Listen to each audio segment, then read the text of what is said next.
Mfanyabiashara lazima uwe na Mungu. Asikudanganye mtu, biashara zina ushetani kuliko kitu chochote kile. Yaani kama ni Muislamu swali sana, kama ni Mkristo sali sana. Wewe unaweza kujiangalia tu mwenyewe. Ulipokuwa unaanza hiyo biashara yako ulikuwa na moto, yani ile kwamba ndio matumaini tayari ndio ushatoka. Lakini sasa hivi unakuta hujamaliza hata miaka miwili, biashara imekugaragaza vibaya. Yaani maisha yako kabla ya biashara yalikuwa mazuri kuliko ulivyoingia kwenye biashara.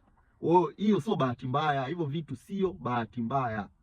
Au unaona wanafanikiwa kila siku kwenye biashara afu wanakucholea michoro, yani kama biashara ni kitu rahisi sana. Wana siri zao, kila mtu ana password yake. Kila mtu ana siri yake ambayo hata kwambia, yeye atakuinspire. Ndio maana ya hii ukweli mchungu. Mimi nakwambia vitu ambavyo vipo vinaishi. Wengine watakwambia theory ambazo kila mtu anaweza kaandika.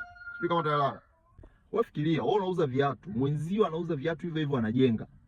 Wewe hata kubadilisha simu, yani hiyo biashara hata kukupa hela kubadilisha simu ni mtihani. Wazani ni kawaida hiyo.